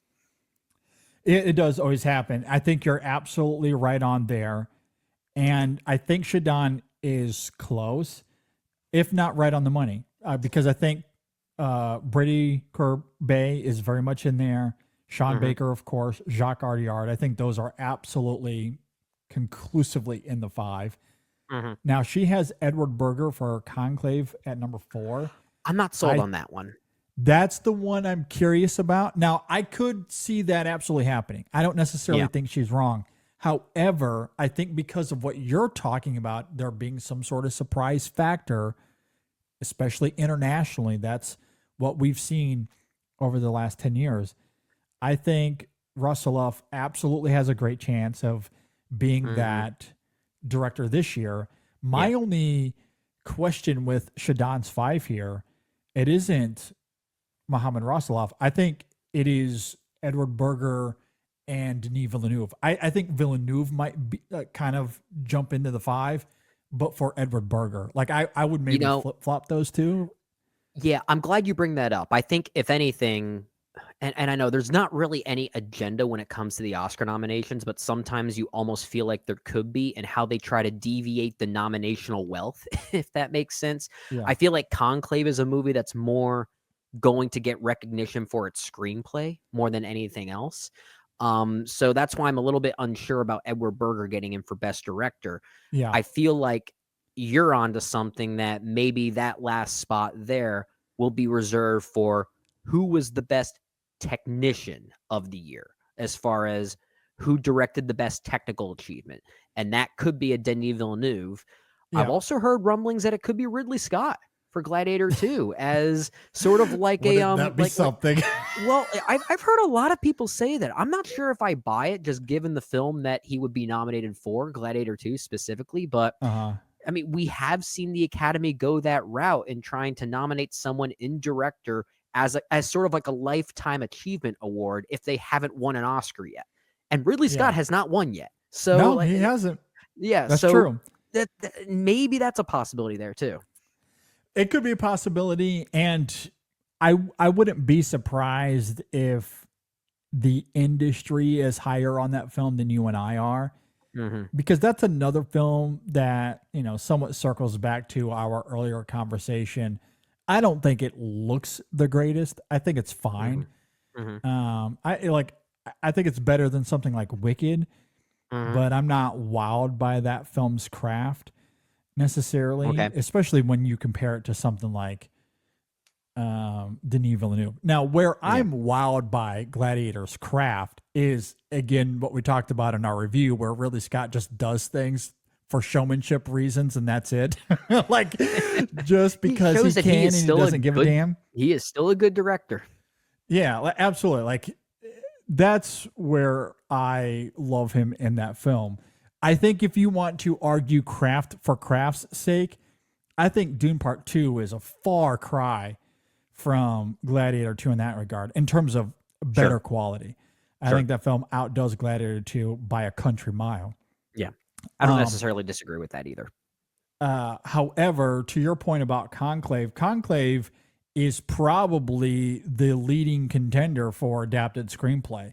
So that film will likely be rewarded, not just with a nomination, but maybe even a win for adapted screenplay. So let's go ahead and give Villeneuve director, because we know that is going to be like, we're going to reward Conclave for screenplay. And look, could Denis make it into screenplay for Dune Part 2? Perhaps. I know Shadan has him there at number 5. I don't know if he'll make it in. I mean, she's not the only one. I've seen him in several other predictions for screenplay, but I don't think that's its biggest strong suit. Like, that's a directorial achievement, a performative. It absolutely is a visual effects achievement, right? Yeah. So, and that's not to disregard the screenplay. I think it's a fine screenplay, but it's less interested in that. It's not as there are other screenplays that if you read their respective scripts on paper, there's more nuance and complexities happening on the page that I think are more interesting and elaborate, we'll simply say. Yeah, absolutely. And just since we're on screenplay real fast, looking at original screenplay, I do think that one of the fun elements of Oscar night this year will be the rivalry between Anora and The Brutalist, right? Because I think it's going to come down to those two films for Best Picture. It's going to come down to those two films for this category for for screenplay, perhaps even director as well. I don't know Yeah. if Sean Baker holds as much weight in terms of director. I think that is a Brady Corbet film to lose, but Shadan has Sean Baker at number 2 still for that category. I think it's going to come down to those two for a lot of that night. I think it's going to be something to keep an eye on. But that always happens a lot, and it doesn't happen every year, but very often we'll see a screenplay director split between the two frontrunners, right? So that way, the movie that ends up going on to win Best Picture will usually have at least a director win or a screenplay win behind it, which is why we often, in the middle of the ceremony, whatever ends up winning Best Editing of all things usually cues us in as to what Best Picture could potentially be, right? So it seems as though it is going to be between one of those two. Yeah, I mean, because imagine the night and how it plays out where Corbet gets director, but Baker gets screenplay. Mikey Madison gets an Oscar for actress. Yeah. Adrian Brody gets an Oscar for actor. It'll come down to maybe editing as far as like who breaks the tie then. Yeah. As like leading up to Best Picture, it's going to come like it's like two horses literally neck and neck, like going down the final stretch there.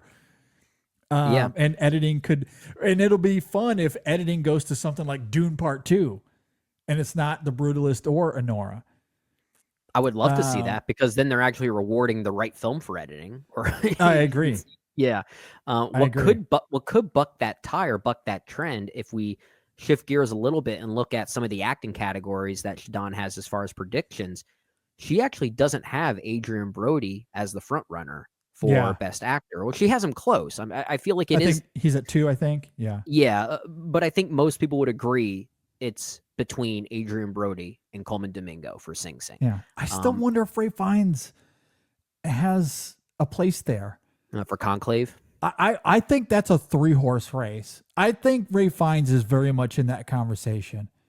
That's just a gut feeling. Obviously, I'm not an Oscar pundit by any stretch of the imagination. I don't know. I've had experiences, man, where if I should have trusted my gut more often than I shouldn't have. I'll simply say. Yeah. And I just, this is just an instinct. I think Ray Fiennes is a part of that conversation. Now I'm not saying he's going to win. I just think he's in the race, like heavily in the race.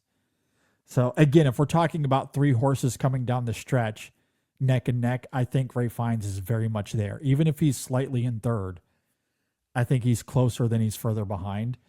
But obviously Coleman, Domingo, Adrian Brody, 2 heavy hitters. There's no doubt about it. I will say this about Shadan's predictions, though, with regard to Best Leading Actor, the 5 that she has predicted in the top 5, I think she nailed it. I think those are going. I think to be those 5. are the 5. Yeah. Yeah.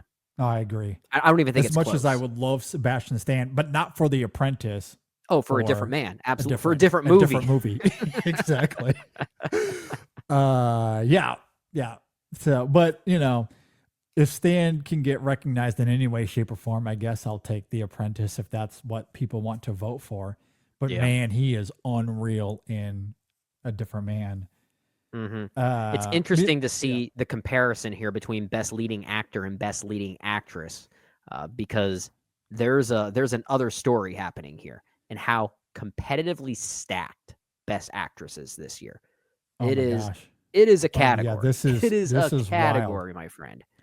Yeah, I know. Because like a lot of people have been talking about Saoirse Ronan in the last few days. That's a film I'm going to champion. I might be alone. You know what? I know that I'm not. I said this on Twitter that I might be alone, and then I got a lot of people reacting to that and responding to me in agreement. Yeah. So I'm not alone in saying that The Outrun is a good movie. And I love its experimentation. I think it's more good than it's not. I do recognize that it's a flawed film. It has its blemishes, but I think it's quite a good film and better than maybe its reputation is. Either way, Saoirse Ronan gives one of the best performances in that film. And then, you have Nicole Kidman, Demi Moore, Marianne Jean-Baptiste, Cynthia Rivio. I mean, it's going to be competitive for sure. Mhm. Yeah. Yeah. There's a lot of good ones here. A lot of good ones that we even love that have no chance of getting nominated for anything. Yeah. I think what's interesting too about this category is that as much as I admire the 10 that Shadan has here as far as, where she thinks this stacks up, and I do think it's going to be competitive from an Oscar perspective. Oh, yeah. The InSession Film Awards is going to look, I think, a little bit different than this. Well, I think it proves just how stacked this category in general is, not just from an Oscar category standpoint. For sure. Yeah. Yeah, because that's going to be a fun category to talk about at the InSession Film Awards, as is Best Supporting Actor. Oh my God, I can't wait to get to that one too. I mean, yeah, for Best Actress in particular, I guess I'll spoil this right now. One of my 5 is going to be Nell Tiger Free from The First Omen. Not getting a chance at an Oscar nomination ever. No. But I still think one of the best performances of the year. Yeah, incredible in that film. Yeah. No, I absolutely, and that's a lot of the fun of doing the InSession Film Awards for sure. Yeah, no, and I kind of feel the same way about supporting actor. Like the 5 that she has here, I think is an incredible 5. And I guess I do have to eat some crow here because in a recent review, I mentioned Yura Borisov. Like, I don't know, there was something about that film. Maybe it's the whole acceptance of Sean Baker. I'm struggling to wrap my mind around Hollywood embracing a Sean Baker film. Yeah, I get it. I get you. He's been so polarized that I'm still kind of finding my feet, I guess, with that film in terms of the awards conversation. Sure, because she very much has Borisov in here. Man, the 5 that she has listed here, I love this. Even if my personal 5 is going to look a little bit different, this is a 5 I could really, really live with. It's a good 5 based on what I've seen. Yeah, I think so. I think she's also on the money that I feel like the talk has mostly been between Kieran Culkin and Denzel Washington. I feel like they're the 2 front runners here. Come down to those. I will say though, Guy Pearce is excellent in The Brutalist. Very, very good. A really, really great performance. Like, that's a very deserving nomination. It's like all 5 of these, I have no problem with. I'm trying to recall. Would this be his first nomination at the Oscars? I'm looking this up now. I'd have to look it up. He has never been nominated for an Oscar before. He's won an Emmy before. He has won. Congratulations to Guy Pearce. Get your suit ready because you're headed to Hollywood, my friend. You are going to be nominated, and it's going to be very well deserved. Isn't that insane that an actor like Guy Pearce, who has been kind of this it guy since LA Confidential in 1997, is finally getting an Oscar nomination? It's pretty cool. It's pretty cool. And I feel like the same narrative can almost be said for Daniel Craig for the movie Queer. He's probably going to get an Oscar nomination. Then again, he had a huge franchise to back him up. He was sort of iconic for a particular role, but has since sort of separated himself from that role very wisely and very effectively, I might say. But I'm surprised that even someone like Daniel Craig, after over 20 years of being so heavily in the public eye, finally getting an Oscar nomination, because that would also be his first. Yeah, no, for sure. I can't wait. That's one of the few films I have yet to see. I am planning on watching it this week, though. We are giving that a review next week here on the show. But yeah, I'm very excited to see him in that film and to perhaps see him get an Oscar nomination as well. I know we're kind of running low on time here, so the last thing I'll say, I want to bring up one more category. With the release of MOANA 2 and its middling reviews, The Wild Robot has animation locked up, correct? Like that's over. And look, I'm not saying that it is. I think there's a conversation to be had about flow and Memoir of a Snail in terms of quality. And then there's Inside Out 2 being the Pixar of it all and the box office. But there's still a lot of momentum for The Wild Robot as well. I don't think it has any less momentum than Inside Out 2. But that doesn't mean it's going to win. I think what The Wild Robot has that most of these others don't have is, let's just say, the full picture, right? Because Inside Out 2 is a film that I know you really also love. That was also a big hit. Not everyone shares that opinion, though. And that's not to say they're right or wrong. It's just, I feel like more people hold The Wild Robot in such high regard, and it also has some box office success to back it up. That's why that's why I said it's the movie that has kind of the full package in a way, right? That might give it the edge. But Inside Out 2 has such strong numbers behind it. Maybe that could push it ahead. So I don't know. I there have been times I feel like the animation category at the Oscars has been most rewarding of money as opposed to just purely quality. So, and again, I'm not saying that as a knock on Inside Out 2, regardless of how we feel about the film. It's just, I feel like a movie like The Wild Robot maybe has more of that full package that could give it the edge, which is why I'd still predict it at this point. I just don't know if it's as close. I think it is a bit of a tighter race, is what I'll simply say. I wouldn't be surprised if it goes either way. Yeah, look, maybe it's me hope dicting here. I've also seen so many predictions for The Wild Robot. In fact, I haven't seen many, maybe a few, like a small handful with, an Inside Out 2 maybe sneaking in there. But most people have The Wild Robot at number 1 as it stands currently. Now, I think Inside Out 2 is a solid number 2 here. Because again, it's Pixar. It's going to likely win the box office this year at $1.6 billion, as we mentioned earlier. And like, for me personally, it's at 5. I think it's a solid 5. I have no problem with it being in the 5. I think it'll be in here. In fact, I think Shadan has nailed it with the 5. And she has The Wild Robot, Inside Out 2, Memoir of a Snail, Wallace and Gromit, and Flow. Those are probably the 5 for the Oscar. I can see that. Yeah. And I can see that. I've seen so much love for The Wild Robot now that MOANA 2 has come out and it's gotten middling reviews. Maybe it's it's interesting. It's interesting you say that, because I just sat here and said I think it could be a tighter race between Wild Robot and Inside Out 2 than we're giving that race credit for. Yeah. Yet at the same time, I think I've seen a few Oscar predictors out there thinking that The Wild Robot also has a chance for Best Adapted Screenplay, a nomination for Best Adapted Screenplay. Yeah. And if that's the case, that pretty much already guarantees a win for Best Animated Movie, right? Yeah. So perhaps it is a bit of a lock. Maybe you're right. Yeah.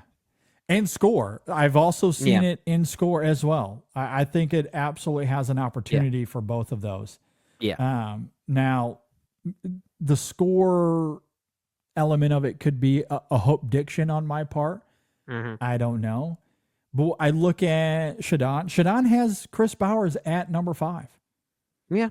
So, I don't think she's just pulling that out of hope as well. I mean, maybe, but I could assume that she's being a bit. I could assume she's being a bit more objective when trying to put a list like this together, not let her personal feelings dictate where she thinks it's going. But just to offer up a little bit more evidence, Matt Neglia also has Chris Bowers in his number 5 spot for score. Okay. As well. So, that's only 2. That's a small sample size, but those are 2 people that I trust, that I really like and I follow. Sure. Absolutely. Same here. So if The Wild Robot is in for score, maybe even up for screenplay, it for sure is going to be a lot for animation. So I guess I am right when I say it's the full package. It's just there's more of that package that I failed to acknowledge. So so absolutely. But here's the thing though. We lay that out, and your dubiousness, I don't think, is unwarranted, because historically this is a category that has always been defined by Disney and Pixar. I mean, DreamWorks is a fairly big studio, but they've never been or I said historically, they haven't been as competitive, right? Right. You know, Shrek comes out, that's a huge hit. That one wins. Yeah. Although that basically kind of invented the best animated feature category. For sure. That was the first one. Yeah. I'm trying to think. Because I think How to Train Your Dragon was nominated, but it didn't win, I don't think. No, because that was 2010. That was Toy Story 3. Yeah. There was no way it was going to beat Toy Story 3. No and way. then, of course, 2014 was How to Train Your Dragon 2, but that was the year of the Lego movie. Yeah. So that had, I mean, that was also, as we've talked about, perhaps the best year for animation ever. So, Yeah. I mean, any animated movie that loses that award that year that's not something to go home crying about. Yeah, for sure. Yeah. No, yeah, absolutely. So yeah, I mean, DreamWorks hasn't really been competitive here, for at least off the top of my head. I mean, they've certainly been nominated a lot, but they haven't won. Like, this has been a Disney Pixar award to lose, right? Yeah. So, you know, even just a couple of years ago, we were sitting here going, I need to see it to believe it. Yeah. I need to see someone else win this award. Otherwise, just hand over the trophy now and just be done with that category. I need to see it to believe it. Yeah. And, you know, over the last 5 years, we have seen a couple of different winners, thankfully. Yeah. Yeah. So, like, but I think a little bit of that PTSD catches up to you a little bit with this category. It was like, you know, it's Inside Out 2. Inside Out did win Best Animated Film. Yeah. It was a huge financial success. This is a huge financial success, Inside Out 2. It was well received, well reviewed. Could it somehow trump? Like that reservation is not unwarranted, is all that I'm saying. But I think in the end, all the accumulative of it, as we've been talking about, I think gives Wild Robot the leg up. I think it does give it an edge for sure. All right, we'll go ahead and end it there. We'll have more awards talk coming down the pipeline. I am sure as Shadan continues to update. Maybe every week we'll have a little segment on it. We'll have a segment on the bottom line and then the Oscars. There you go. That'll be the show for the next few weeks. Yeah. And of course, we have lots of reviews coming out over the next month and a half as well. We do have a review this week, not for MOANA 2. As we noted, we have forgone that. We were not big fans of the film, but we will have a discussion on the animated film Flow. Be on the lookout for that. And Clint Eastwood, we're talking about Juror Number 2. I can't wait for that conversation either. Yeah, because apparently no one got the chance to see it. So let's talk about it and tell people to go and see it when it's available as a quote-unquote Max original in late December. Yeah, so we're going to be talking about Juror Number 2. Can't wait to get into that. There will be at least a new Women in Session this week, probably a Chasing the Gold. There's going to be lots of Chasing the Gold content, whether that be in video form or written form. I still need to discuss with Shadan as far as a podcast is concerned. They just talked about Wicked, though, and Wicked's Oscar chances. If you want to go and listen to Shadan and Erica talk about that.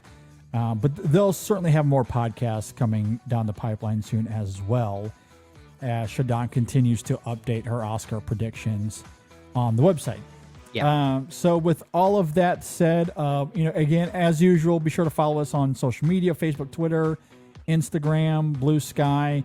You can email us InSessionFilm@gmail.com. Hit us up on Letterboxd. If you're watching here on YouTube, subscribe to the channel, like the video, all that fun stuff. Leave a comment below. We would love to hear from you. Brennan, anything else before we get out of here? Well, once again, we'll plug our award show, which will be in mid-January, as you said. So everyone be on the lookout for that. January 12th, or at least the weekend of January 12th is when we're planning on doing that. Well, we'll have our awards, and then we'll have our own top 10 of the entire year.